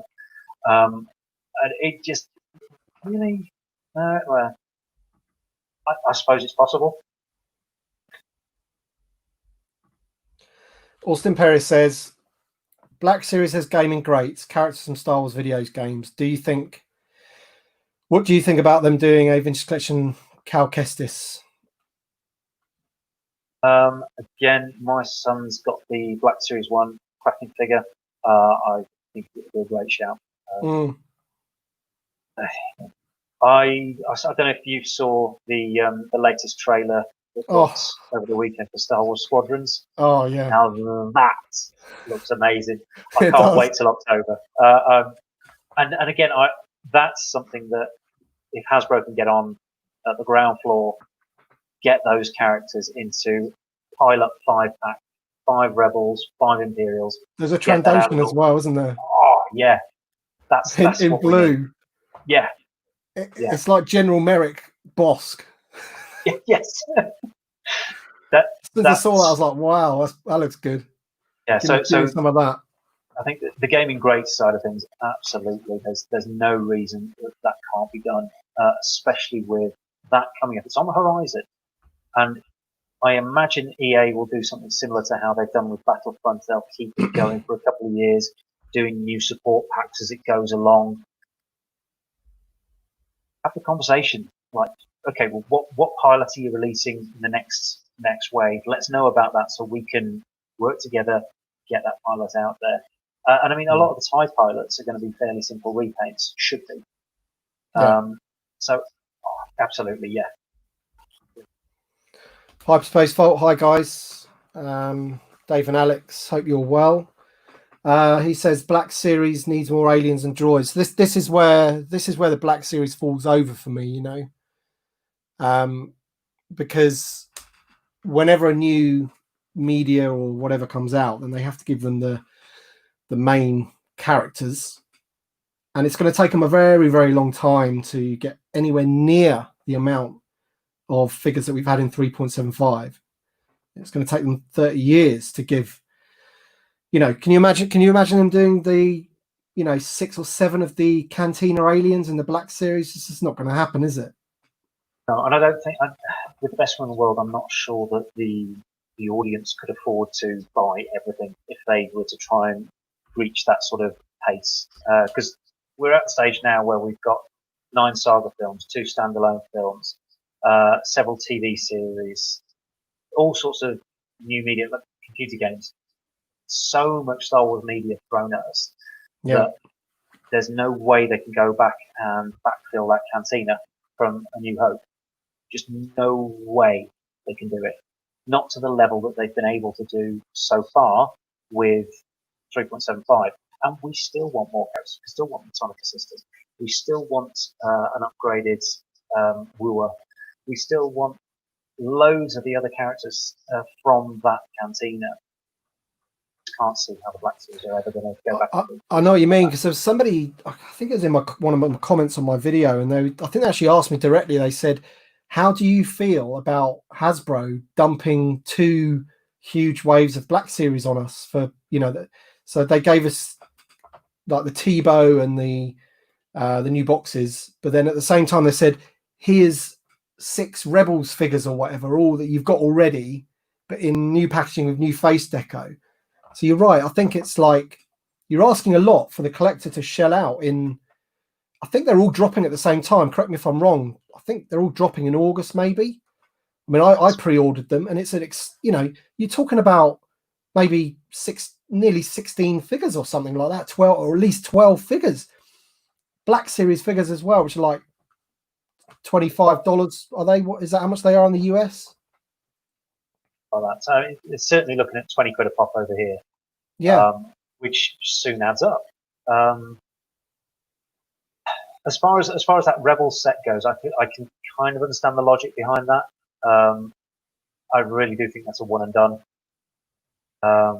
As far as the Rebels figures goes, unless there's a lot of shouting for Agent Callus, maybe further on down the road, or like we said, shaven-headed Ezra, maybe. I kind of think that is a right. There's Old all the Man figures. Rex. Yeah, there's potential for that. But with them getting it all out in one go, I think this is a right. That's your lot. There you go. Yeah, but it was just interesting that, like, obviously we're here saying we want more because we haven't got enough, and there was some people saying, you know, calm down with the reveal, you know, the Black Series, because it's just too much to sort of order at the same time. And I think if you go on to especially the online stores in the UK, you'll find that those Rebels sets are sold out, because, you know, you're going to get scalpers on that kind of stuff, because, as you say, with the picture on all the side of the boxes, you have to have them all. You know, people have probably already, I know for a fact, like Ezra, for example, is becoming quite a rare figure. And because they had all the others, they're like, well, we can't get, I was never able to get Ezra, you know. So they're happy that Ezra's come out because they brought Zeb. But the new box designs where they just said, here's all of them again, that was a shock to me. I mean, if they just said, like, here's another chance for you to get Ezra, and we're getting Zeb. But the fact that they brought, how many are there? Is there 6 all in total? 6 Rebels figures? Kanan, Zeb, Chopper, Ezra, and Sabine. Yes. And Ahsoka. Yeah. 7. So yeah. So there you go. That's a lot. That's a lot of figures to just drop. It is. But again, it's like you touched on. That Ezra one's quite difficult to find. Ahsoka's not the cheapest. Kanan's becoming more difficult to find. I think the only one that's really quite easy to find is Chopper. Is relatively easy. I think he still goes for retail sort of price, but he's not sort of not above that. Whereas the rest of them are more expensive than retail. So I can kind of understand it. I think it is a good push. It's a nice way of displaying it, and you can say, right, there you go. That's what 7 of these figures next to each other are going to look like in this packaging. It looks good. I'm sure it's half the reason that you kind of went, yeah, all right, I'll get all of those in one go. It looks good displayed along the spines of those boxes. So Josh B says Hasbro Pulse still has the pre-orders for the Rebels. So yeah, I mean, obviously the US is different to over here. We have to, you know, just going by what we see over here. Obviously the Mando gone, Beskar Mando in that new box. See you later. You can't get him now. Yeah. I think Ahsoka's sold out before that one, to be honest. But again, she's got quite a big following of fans that will get just Ahsoka products, because she's becoming such a high tier character within the Star Wars saga. Yeah, she's going to sell out. She's going to be a popular one. And again, if you look back at some of the Clone Wars figures, Ahsoka, the 3.75 ones, they go for a fair bit of money. So yeah, well, the vintage collection one does, that's for sure. Yeah. That's a pricey one. Yeah. One of those you wish you bought 3 of back when they first came out. Place to 101 says, I really want a Blurg and speeder bike. Yeah. I mean, wouldn't that be awesome on Monday if they said, here's a creature. Yeah. Out of the blue. Here's a Blurg or something, you know? Blurg with Queel. Yeah. That'd be That'd be a great shout. And again, they've introduced a couple of different speeder bikes into the Mandalorian. I personally would just be happy with the getting a second chance at the one from the Toys R Us. Yeah, I mentioned that in one of my videos. Yeah, I think my friend Harry picked one up on the secondary market the other day. Actually, he's waiting for it to arrive, but he's very happy that he's managed to snag that. And it's quite funny actually because we were talking about it, and then one came up on Echo on Facebook. Someone sold it for like 30 quid loose or something like that. We're like, I can't believe we've missed that. But yeah, that definitely needs to be in the vintage collection. Yeah, and obviously they could just repaint it white, couldn't they, for the Mando? Yeah. And they'd all be things that would sell, and would sell well. So absolutely, yeah, definitely. I think we've spoken previously about possibly a Dewback, which again, Mandalorian based. A shrunk down version of the Black Series want to be lovely. I still like the Power of the Force 2 one. I think that's a great cracking sculpt. Got a lot of personality to it. But yeah, a nicely super articulated one would be lovely. Yeah, and they could use that. They could use that for the OT and the Mandalorian. Then there's no difference really, you know. Absolutely, there's no reason that they could reuse that as well. Bye, Mariano. Thanks for checking out the stream. Drop a like before you go if you haven't done already, and if anyone else is watching, got 111 people watching at the moment, which is awesome. Drop a like on the stream, please. Yeah. Go on, and again, for those of you who haven't already, do subscribe. $50 to $60 US for the speeder bike loose. Yeah. It's well, at least you got it in the US. It's Toys R Us. It's a Toys R Us exclusive in the US. We didn't even get a shot at it. Didn't come over here. I think Forbidden Planet got some in, but again, they disappeared very, very quickly. I never saw it on shelves myself. So. Import prices as well, probably. Yes, yeah, exactly. But I mean, again, it's you sort of like you're saying there, $50 to $60. Hasbro do keep an eye on things that what market prices are. So you think that they'd be looking at that and going, right, okay, well, there's a sensible one for us to just get back out there, stick it in a vintage box, and get it out there. That's a common sense one. Just part of me wonders, are they just going to be waiting for another couple of years? There's another 40th anniversary coming around. That would fit into perfectly. So Harry says, what do you think of the Atlantic, Pacific, and Indian Ocean VC codenames are? So I'd forgotten about those actually. So we've had the gem ones.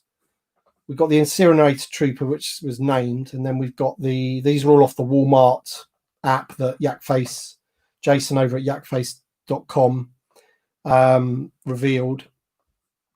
Again, I don't know, it's hopefully the fact that they're all named after something similar, that they're going to be from one thing, and the fact that we've got two different ones. We've got the gemstone wave, if you want to call it that, and the ocean wave, and maybe that is Mandalorian and Clone Wars. Essentially, just trying to think if it would work any other way. Maybe you've got oceans are all very watery, so Kamino's a water planet. Maybe they're all clone names. Maybe I'm reaching here, but it's and also the Mandalorian stuff was Huckleberry and stuff, wasn't it? So maybe it's not anything to do with the Mandalorian. Potentially, but again, code names that could mean absolutely anything. Yeah, they could mean absolutely. Could be that those are the first four, Luke, Leia, Chewie, and Artie, for all we know, and they've got no relevance to what they actually relate to. Back to us. Death Watch Mandos. So there you go. They're right there. Death Watch Mandos. If Hasbro wants to make lots of money, and I mean lots of money, all they have to do is give us a Death Watch Mando on a vintage card, or however it'll probably come out in the Black Series before we get it. But that's it. I mean, even within the that last arc, which was a fantastic arc of the Clone Wars, you had several different. I mean, the Mandalorians like different, slightly different bits of armor anyway. So you had your Gar Saxon with the horns on the top.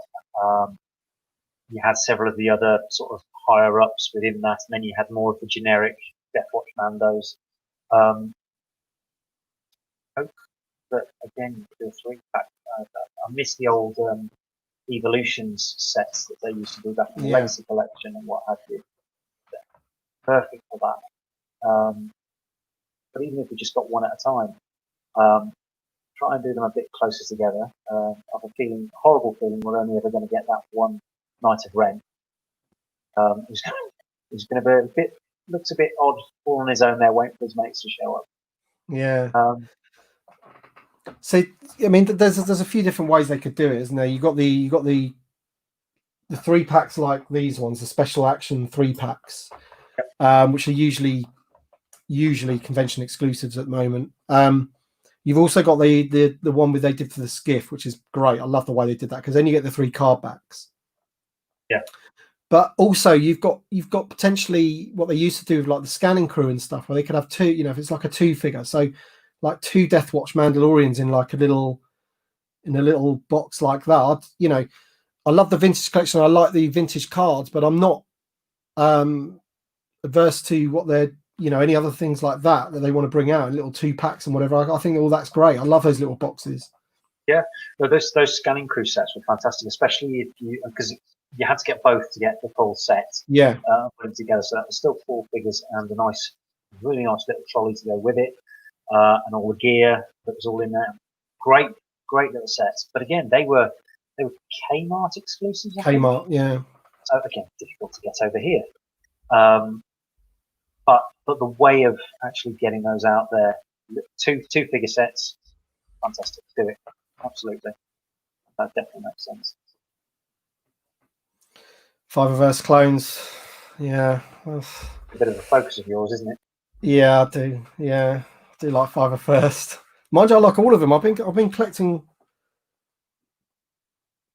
my 212th, my 327th, and my Fiververse. I've got probably about the same amount of each now. I think for me, I like the Fiververse in that Clone Wars style, because they've already done quite a lot of those like that. You've got and you've actually got the call out fives with the handprints on him, and Echo, and all the other different bits and pieces, the markings that you see in the Clone Wars series. It's a really nice set of figures, the 501st Dead. But obviously, with the new season, there's more of those characters out there. Like Jesse's got an Arc Trooper, for example, or what's the other one? I can't remember his name now. But one of the ones who got who's Ahsoka and Rex at the very end. Yeah, I know who you mean. But yeah, this is. But in terms of the figure sculpt, I'd want them. I'm not a massive fan of those skinny, cartoony, animated style Clone Wars figures. They're just not really for me. I'd much prefer them to be in like the Saga collection look. You know, that antenna. I call it the antenna mold. I'm going to say with where they are now, I can't see them returning to that animated style without a full TV series. I think if we do get any more, you're absolutely right. We'll probably get them in the realistic style. That Saga line mold. I mean, on Monday, I'm hoping that we're going to find out about fives, because I think everyone's saying, is it going to be an ARC Trooper or is it going to be a Clone Commander or whatever? Hopefully both. It's probably wishing too much, but hopefully both. If it's going to be like Fordo. Fordo, the ARC Trooper, yeah. All they got to do is do that. And again, they'll just make a load of money.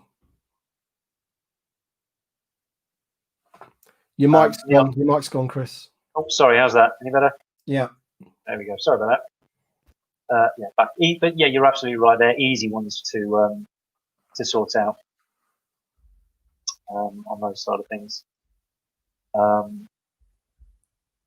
Harry, yeah, you're right. We've said this. Helmets don't. Yeah, if the helmet's going to be too big, I don't want it removable. I'm not really bothered about the head underneath. It's just got to look cool. The whole point of clones for me is the army aspect of them, having lots of them all looking cool. So I don't need to see. I'm not bothered about having the head underneath. It doesn't bother me at all. I absolutely. I'm not averse to a swappable head. So you just take the helmet off, and it's the same ball joint socket as a head. Pop that on. Yeah. That for me. I'd be quite happy to do that. I understand that from a toy production side of things, you don't necessarily want kids ripping the heads off their characters. Could horrify some parents, but it'd be a suitable solution for me. Yeah. Okay, let's have just a quick look through the chat. And I think, how long we've been going? Nearly an hour and 40 minutes. I said to Chris at the beginning, I think we'll aim for an hour. Usually these go on for 2 hours.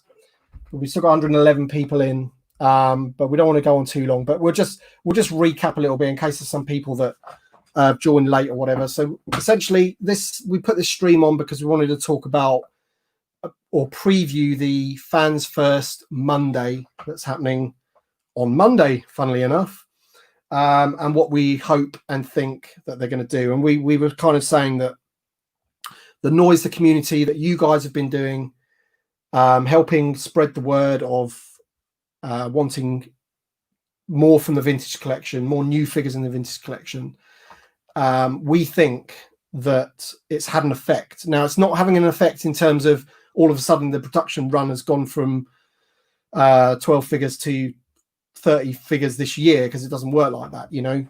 We might start to see the effect of it if they do agree with us that the market is there in 18 months' time. But I do feel that the noise that everyone's been making, which is great, has potentially maybe moved some of the reveals forward slightly. Maybe they had them planned in for a little bit later. I mean, the thing is, we are nearly in July anyway, so there's not, halfway through the year anyway. We should know pretty much everything that's out for the rest of this year anyway. So I think they might be bringing some of those reveals forward for us.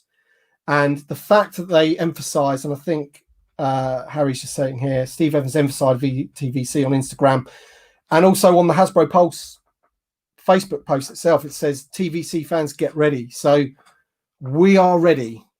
Give us give us something decent, you know. Don't just go out on a whimper and say TVC fans ready. Here's the 3 figures that you knew were coming already. You got to give us more. They absolutely have. And I mean, it's the sort of thing that I think the message has got through to them. I think we have been pretty loud. Again, like I said, all the important sites have been promoting the petition, which, by the way, if you haven't signed it, do get over to sign it. Are you able to have you got a link we can put? I might just drop the link. I'll drop the link in now. Yeah. So if you haven't signed the petition already, please do so. We're currently at 7,955 signatures is what I'm showing at the moment. Yeah. So if we can get it to 8,000 by Monday, that'll be amazing. So like I said, if you haven't signed it, get over there and sign it. If you know other people who haven't signed it, tell them to go over and sign it. Just boost that number as much as possible. Share it on your social platforms using the hashtags back375. No. Back TVC. There we go. I've got that one right this time. Hashtag fight for TVC and hashtag save 375. Make sure you're using those when sharing it, and just get people out there too. Should we get the numbers through? I think that link just had a load of Facebook stuff on the end of it. So let me just give you the shorter version. But yeah, I think one of the other things I don't know how you feel about this, Tim. Actually, was they were saying about show Hasbro how much we care on that live stream on their Facebook page on Monday by posting photos of our collections. So a big photo of that lovely background behind you, stick it in the chat so that you can show, look, 3.75 collectors, we want more. We've been doing this for years. This is nothing new. Yeah, we want more of it. I think it has to be a positive thing. It can't be just moaning at them, because it's just not going to go anywhere. You know, they've heard it all before. I noticed in one of the questions I asked in the thing got a bit of stick. You know, those comments just aren't needed. Do you know what I mean? Just everyone needs to be positive, give positive vibes to Hasbro, and let's make no bones about it. 8,000 signatures is a lot of signatures. I don't think any other petition for anything has ever had 8,000. And there's been some petitions for this, that, and the other. You know, I think how many did the petition actually get for them to make? You know, not the actual barge buying the barge, but actually the petition 10 years ago that they did to get it in the sort of realm of an idea. I think it's like 1,500 signatures or something, or maybe 3,000 or something like. Let me have a quick look at that while we're going on. But yeah, well, I don't, nowhere near that sort. No, it's nowhere near 8,000, because what you got to remember is that generally when these petitions are put out for whatever it might be, and we might have a bigger percentage because it's something that we really all care about and it's very niche, but generally speaking, the uptake of a petition is about 20%. So 20% people that actually see the petition actually bother signing it. Some people don't sign it because they don't want to give out their email address, all that kind of stuff. There's loads of reasons why people don't sign something, right? So if 8,000 is only 20%, then that is a market that Hasbro will definitely take notice of. There's just no two bones about it. Absolutely. It is a huge number. And we really do need to be proud of where we're at. It's just keeping it going and keeping that moving positive. Yeah, I think the next bit's going to be interesting to see where we go from here. It's already great that Hasbro seem to be taking notes. Conversation going. Yeah. So let's give a few shout outs to the people that have actually, you know, so we've got obviously Bantha Skull. I was talking with Bantha Skull at the very beginning of all of this, and they're the people that actually set up the petition itself, although it's for, they've named it from the Star Wars collecting community or whatever, so they're not trying to take any fame from it or whatever. But the people that have actually backed us and the community are, so you've got Jedi Temple Archives, you've got Jedi Business, you've got Victoria's Cantina, you've got I think Jedi News covered it. Yes, absolutely. Anyone else that I'm missing? I know on the website side of things, I know Fall On to Zuckus did a story on it as well. Yeah. I know on the podcast side of things, Galaxy of Toys did, as did the Sandcrawler podcast, and so did Generation Skywalker. So they've all definitely given it some promotion. They're the ones that I've sort of been tagged in on along the way, so I'm aware of. I think there's obviously been bits and pieces surrounding a lot of individuals promoting the hashtags and sharing various bits and pieces just from their own personal accounts. Yeah. Well, so obviously, I want to take this opportunity to thank them, although it's not me thanking them, it's everybody thanking them. Because some of those websites have got huge audiences. You've got also, I'm not going to forget, you've got lots of YouTube channels. I was going to make a whole video actually of the whole Back the TVC campaign and who had supported me on it. But I'm not going to lie, I would have had to have downloaded everyone's videos, and it would have taken ages to show a little bit of their video of them supporting it. And I do apologize, but it would have been a lot of work. I'm not going to lie, a lot of work to do that. So I'm just going to shout them out now. So we've got the Hyperspace Vault, we've got Only One Kenobi, we've got Usual Mike has done lots of videos backing it up. Wookiee Lover, I think it's called. Right, yeah. Imperial. Wookiee Lover did a video, so can't forget them either. Harry's just put their Rebel Scum. They mentioned it in their forums, I think, and even on the front page in the end, I think, on Rebel Scum, which is awesome. And then, of course, you guys. It's not just the people that own a website or a YouTube channel that are shouting this out. If you guys don't share it on Twitter, on Facebook, on Reddit, Instagram, if you don't engage with the social posts, then they won't reach as many people. So just thank you to everybody that's played a part, because it's definitely 100% made a difference, and I just don't think it can be ignored, and I don't think it will be ignored. And let's just hope on Monday we see something really cool for everyone, and everyone can get excited about the vintage collection for the rest of the year and for next year as well.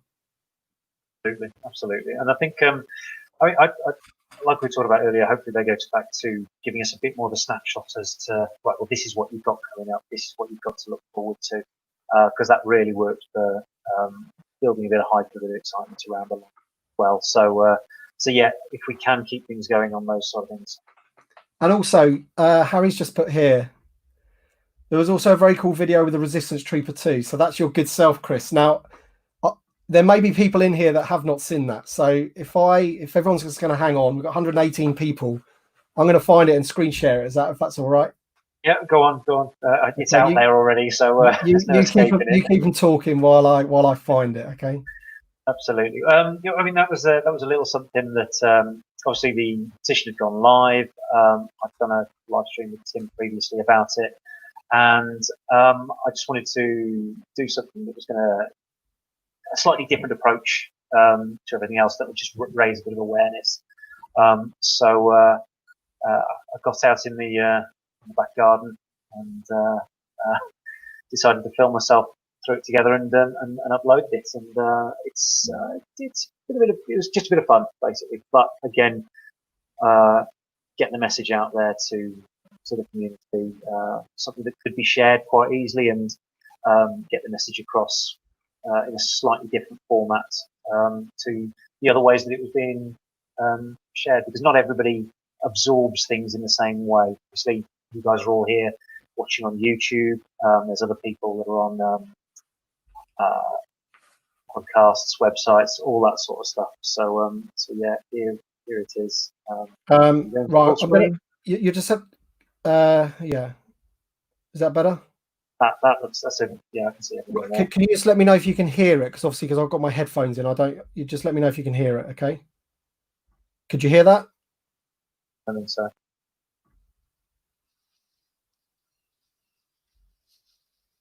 Yeah, it is coming through. It's a bit louder if you can.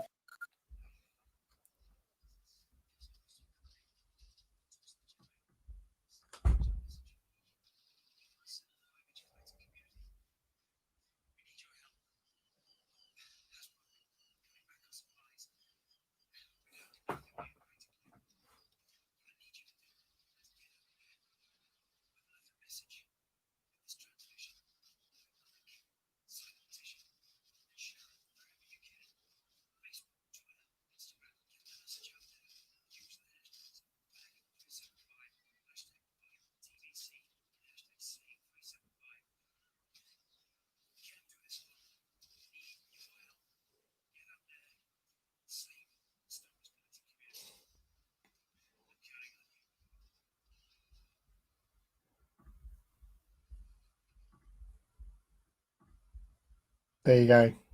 Okay. I'd say, do you mind dropping the link to that one into the chat? So if those who couldn't hear it clearly, if they want to have a look there, more than welcome to. Yeah, no sound, barely any. Yeah. Could you not hear it that well? No. I think it was a bit muffled. If you have your earbuds in, I think you can possibly hear it. But there you go. I'll put on. There it is on there. Yeah, it's the pinned post. So feel free to share that with everybody if you want to help spread the word again. It's got all the tags that you need, all the hashtags, all of the stuff for the petition links, all that stuff. So yeah. It's awesome. It's awesome, mate. It's really well put together. But it just shows, you know, the passion that people have for this. So yeah, just awesome, mate. I was blown away by it, I've got to admit. Even though you did get the hashtag wrong. Yeah, I know. I didn't realise until I posted it and you go, yeah, you screwed up the hashtag. What? No. Oh man. Too late. It was already up there. And also people on Instagram as well. I know a lot of people from the especially from the Vintage Collection Facebook group have been on Twitter. I've seen some names on there which I'm quite familiar with that have been doing lots of memes and stuff for the Vintage Collection. Lots of stuff about characters they want and all that kind of stuff, which is awesome. Yeah, it all helps. It's all good. Right then, guys. So just before we go, don't forget to drop a like on this stream. Subscribe to the channel if you haven't already.